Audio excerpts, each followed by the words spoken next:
Hey guys, welcome back to Monsters Tabletop. In this video, I'm gonna once again be working in Dungeon Painter Studios, and I'm gonna show you guys a really quick uh, dungeon map, just a few rooms that you can use in your games. I'm gonna be using 2-minute tabletop assets again, and I'll have a link to his website as well as a link where you can get this map if you want to use it in your own campaign.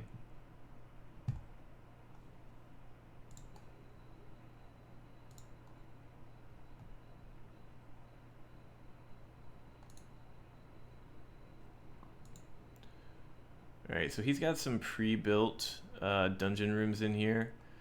So we can try these out if they want to work. There we go. Let's see, not that one.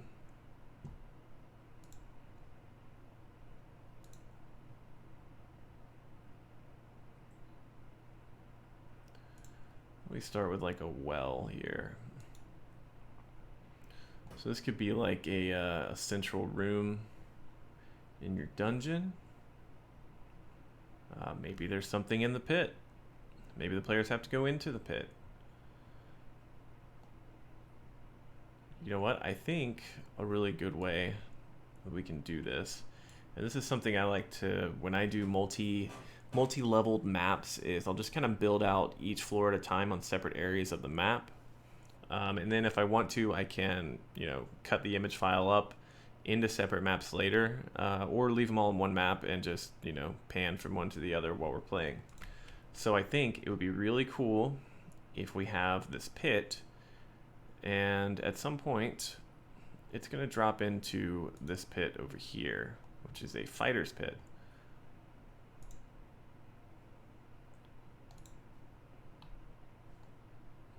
So we need to have some way to get into this room. We'll just throw a door over here. I've got stick to grid on. I hate stick to grid. So I'll line up that door there. You know what, actually, I think we're gonna go with a double door. We'll throw a double door there. And we'll throw another one up here, which gives us 2 possible entrances or exits to this room. And we'll use this kind of double wide path here.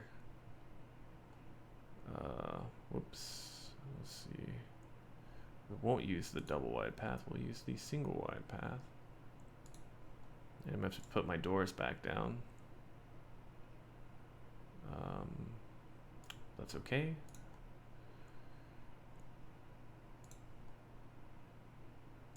All right, so there's one. And 2. I think what we'll do is we'll have the entrance be up here.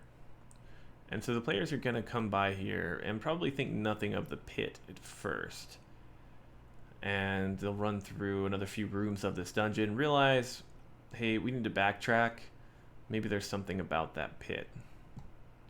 And we can make it obvious too. In the adventure hook, you could say, hey, you're looking for a bottom level of this dungeon. You need to get to basement level 1 of this place. Well, if they only found the surface and they can't find a door or a stairway that leads anywhere else, eventually they're going to look to that pit.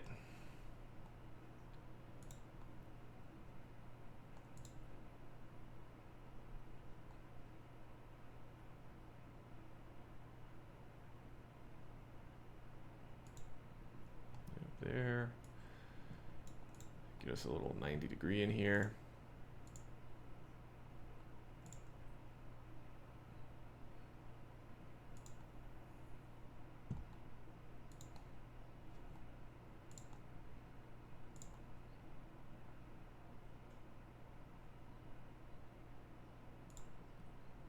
Okay, and now we can throw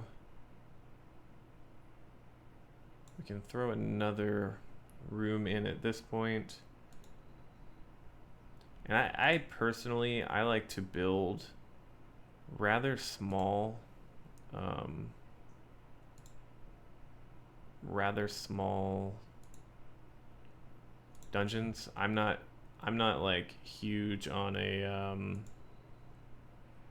you know, making mega dungeons, because I find that my players, they get bored in big dungeons like that. I mean, sure, they're fun every once in a while, but more like a one shot or something.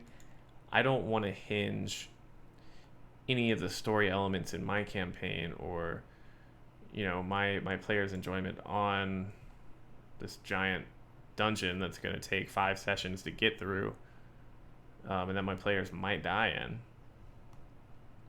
But that's our game. You know, we like to be a little more role play focused, I guess. Right. So let's throw some walls on this room. I like to start with the corners and preferably not leave just random bits out here, which I just did again.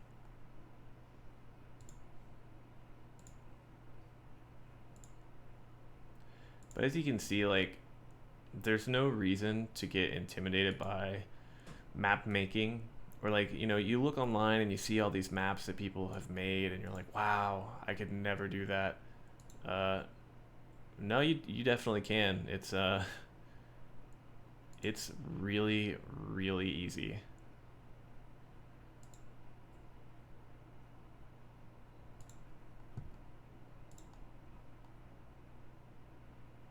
I mean, quite literally, it's as easy as clicking, you know? You don't need any crazy editing software. You know, Dungeon Painter retails for like $14.99 on Steam, I think, and there are a lot of other options out there as well. I'm no Photoshop genius, but I'm pretty sure you could do this in Photoshop too, you know, with the assets.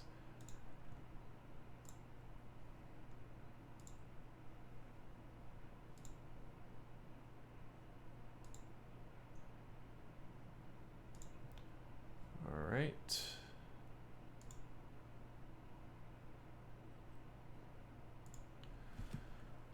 Okay, so that's a room. I'll go ahead and wall this off just to a little continuity there. And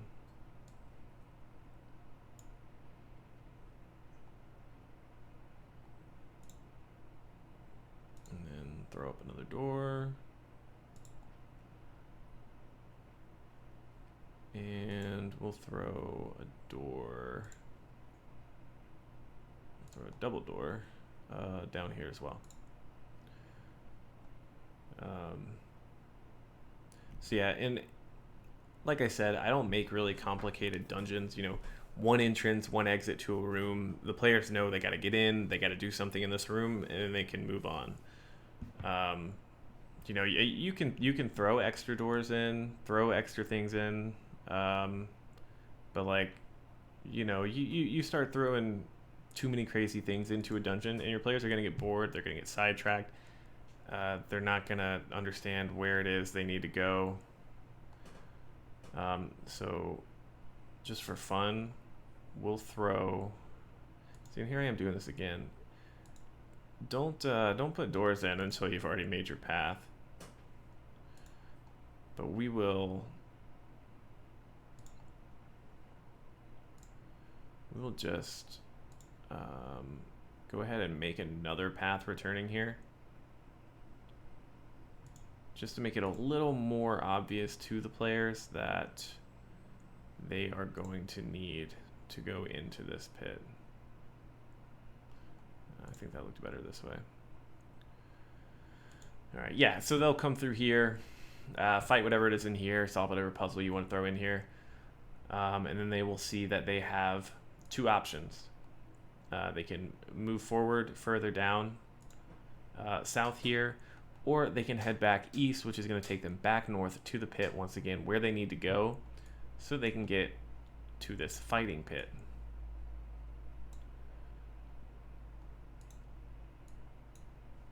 Oh wow, that went crazy. Okay. Once again, with the doors. Come on, Travis. Okay. And want to do here? What's going to be fun? We'll throw another 90 degree in here.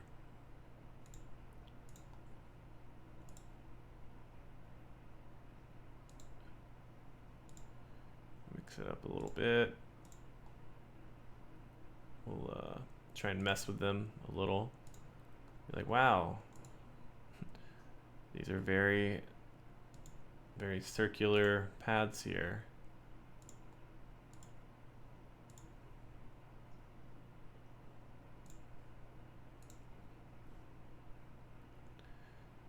And like a hallway like this is really good for traps and monsters like oozes and stuff like that. Things that aren't very easily seen.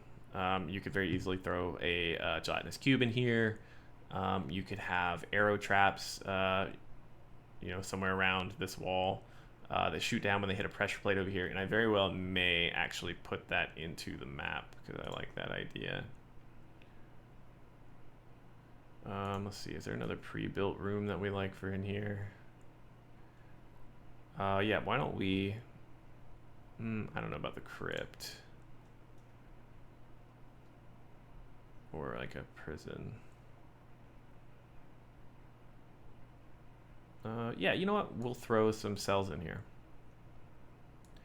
Maybe this is one of the places where they keep people before they throw them in the pit to go fight. So this could be, some kind of gladiatorial slave trader place where they capture people, keep them in these rooms for a while, break their spirits, get them ready to fight, and then they toss them into the pit where they go down here and fight for, rich scumbags to watch. All right, so this is just the a very basic dungeon here. I think we're pretty much done with it. We'll make this path lead out a little more.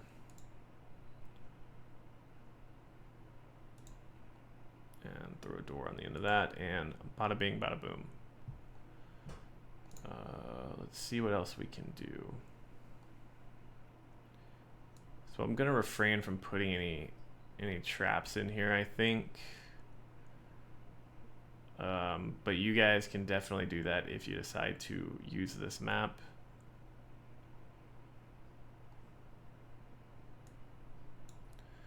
All right, now down to the pit.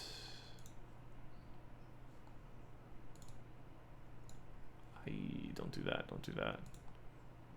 Just take those out. Okay, so we've got our pit. And there have to be ways to get in and out of this pit. Probably some kind of a secret entrance. And we'll have a couple of those, because this is the kind of place where if you get caught here, it could be very bad, especially depending on how notable you are. If there are people from rich families here, kind of doing their scumbag rich people stuff, they don't want to be seen. They need ways to get out and get away very quickly. So we will make one of those areas for them. Throw some stairs right there. Another lead up.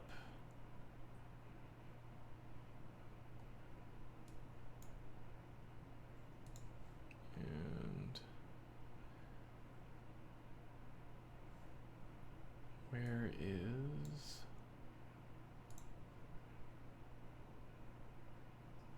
Nope, I need walls. Yep, need a wall. Thank you, got my wall. From here, I'm thinking we can just put another door in. There's no reason to get crazy. You can say, hey, this leads to, this door leads out to a sewer exit or something like that.